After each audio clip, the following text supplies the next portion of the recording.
Okay, this is Alan. This is our third day of the 2018 Nebula Conference, and I am sitting here with Sam Miller. Sam, Hey, thanks for coming on. I really appreciate it. thanks for having me. Always a pleasure to chat with you. Absolutely. So why don't you tell the audience a little bit about yourself first? I'm a writer of science fiction and fantasy and horror and other stuff in other boxes that people tell me. And I wrote a young adult novel called The Art of Starving, which came out last year, and I wrote a book for regular adults called Blackfish City, which came out a month ago. Fantastic, fantastic. So, is this your first Nebula that you've been to? No, this is my fourth time as a nominee, my fourth Nebula weekend. So, I don't want to say I'm a pro or anything, but, I've been here before. Fantastic, fantastic.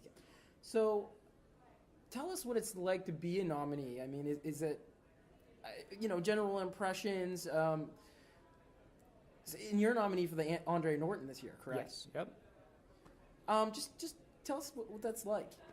It's pretty amazing. It's, the Nebula Awards are really an opportunity to spend a lot of time with a lot of amazing writers, right? It's the Science Fiction Fantasy Writers of America, so it's all the folks that you love, and so many of the great folks working within the genre. So if nothing else, it's a chance to hang out in a hotel lobby with tons of amazing writers and editors and agents and critics and reviewers and bloggers and people at all points on the spectrum of career, from SFWA grandmasters to folks who are just starting out. So it's a ton of fun, and obviously being nominated for something is amazing and awesome and fun, and you get a lot of love and respect from folks. You get a little nervous when they're about to call the winner? Oh yeah. It's like I call it like the Schrodinger's award nominee, because until the awards you could be a winner or a loser. You don't know. Right. It's already been decided that cat is alive or dead inside that box. It's kind of amazing, and you can just sort of be like, I am the equal of all these people, even though they probably beat me, and then you find out whether they beat you or not. So yes, the dinner and ceremony immediately preceding when you find out your fate is intensely nerve-wracking, made more so by the fact that the food, at least the vegetarian equivalent, the vegetarian meal is usually not amazing. Yeah. Don't tell anybody that. Are you vegetarian? Yeah. Okay. And so they usually have there's a vegan meal and a gluten-free meal and a vegetarian meal, and so they usually combine it into one to make sure that no one is happy. Yeah, I have eaten horribly this weekend, I gotta say. Yesterday my lunch was a Coke and a peanut butter and jelly sandwich, and it was the low quality peanut butter and low quality jelly. And I don't drink pop or soda, depending on what region we're talking about here, and I don't really eat peanut butter and jelly often. So, I feel like I would have died a decade ago if it wasn't for peanut butter. I feel like it's my primary protein. So that actually sounds like, if it had been a Coke Zero, maybe it would have been actually on the scale of things relatively healthy. Yeah. I guess I'm a little turned off by the peanut butter and jelly these days, because now I get it. My young children will hand it to me half eaten, that's not great, partially chewed, and then expect me to eat it as well. That doesn't. Right. You get kind of like a little bit of PTSD kind of thing going on with peanut butter and jelly sandwiches. PB&J PTSD. Yes. Yes. Sounds like a thing. Sounds like a field of study. So, other than the awards, what are you excited about for this weekend? I'm excited to hang out with cool people in the lobby and the bar and the hallways. And this year my mother and my husband came along, and so they are not of this world and do not give a shit about any of these writers or any of my friends. Not that I don't like them and respect them, but they're not starstruck like I am. So they are off enjoying Pittsburgh, and I will probably go join them for something. Last year we went to the place where all the dinosaurs are, and that was amazing. Carnegie. Yeah. Y'all have 2 T-Rexes. That's pretty badass. Yeah. My kids love that. We only have one in New York City. I actually got married in a gorilla wedding at the Natural History Museum in New York underneath the T-Rex. So nice. I have a fondness for dinosaurs. Yeah. We actually belong to the museum here. Nice. And then the membership gets us into a whole bunch of them. My family's actually at the Science Museum today, Nice. and they have a whole display of robots, Oh, like actual real wow. robots, and then they have a whole display of like movie robots. So C-3PO standing there and R2-D2. Wow. At the all Natural the- History Museum? Or is that the Science Museum something different? Science Museum, something different. Okay. Yeah, it's part of the same group of museums, but it's If one went to physically one, located is it? different. Oh, it's not. Yeah, they're not connected, Okay. like physically. Okay. So, I know you for your short fiction more than your long fiction at this point, and I'd say like, well, obviously the beginning of your career was all short fiction, right?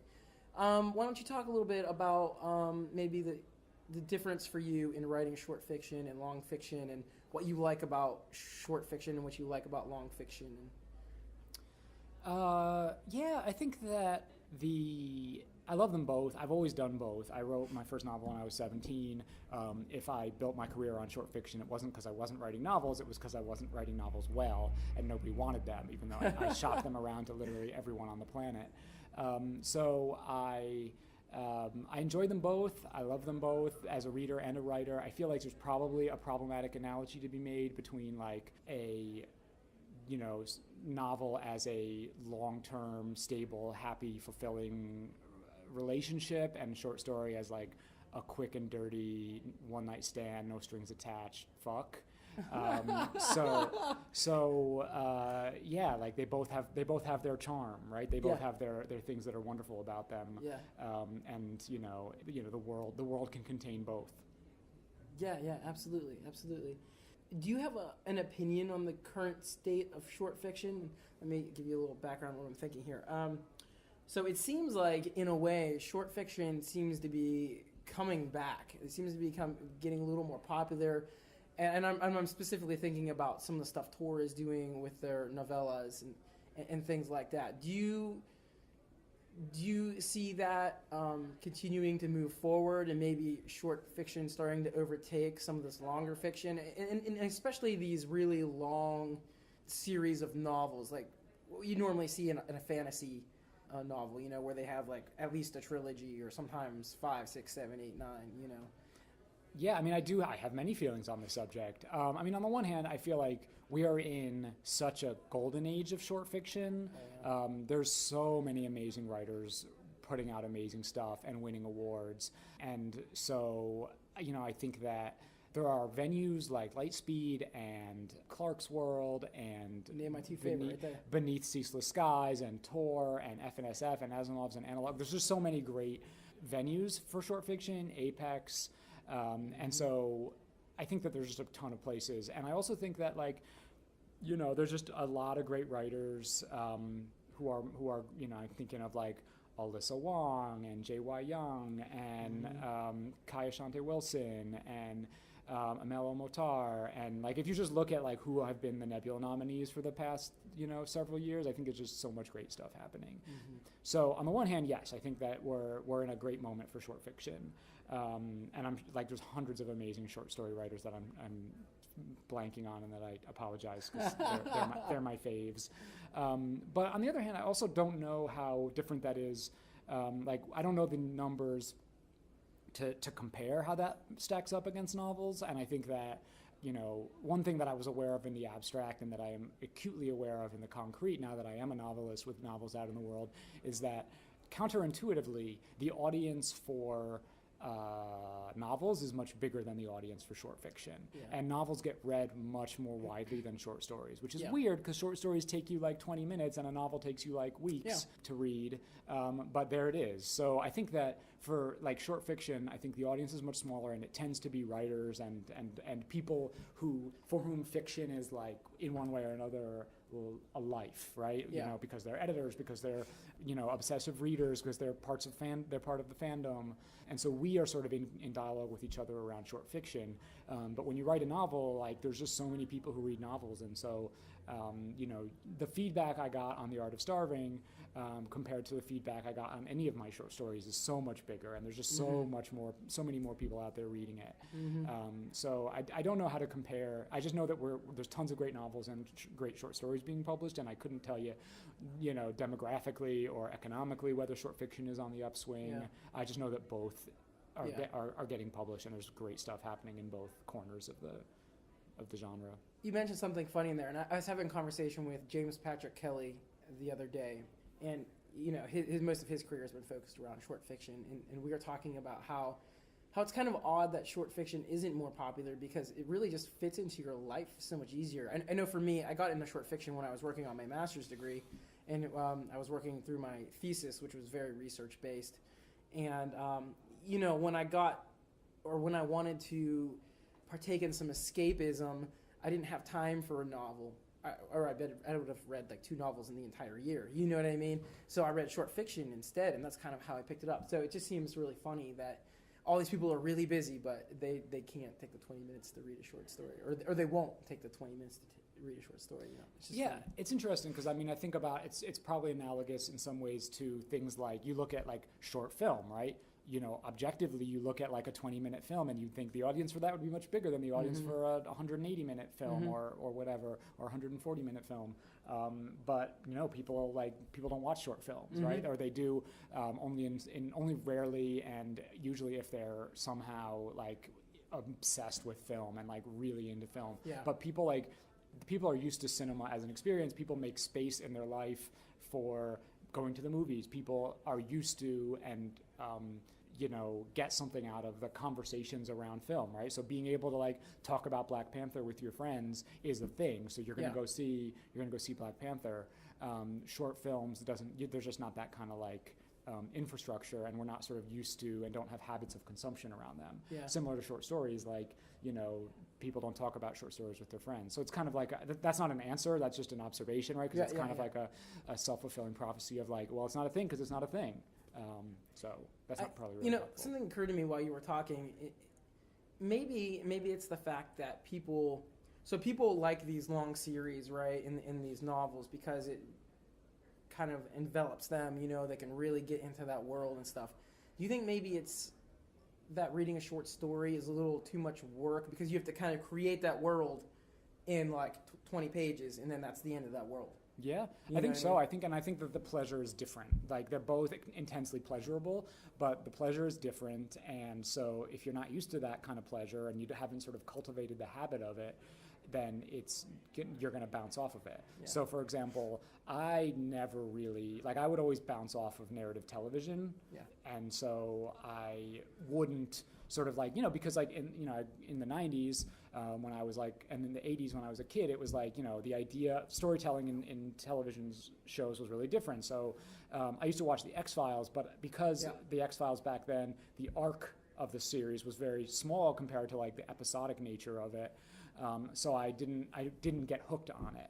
And so in the 2000s, when we were starting to get this sort of resurgence of really solid narrative storytelling in television shows, I had to get into that habit, right? Yeah. I wasn't into Battlestar Galactica at first, and it was only I was in the other room writing, and I was hearing it as my husband was watching it, and finally I was like, I should watch an episode of that, right? And so I didn't have the experience of the pleasure that narrative long-term storytelling through television can provide until I did, and then I was like, oh, now I watch a ton of television.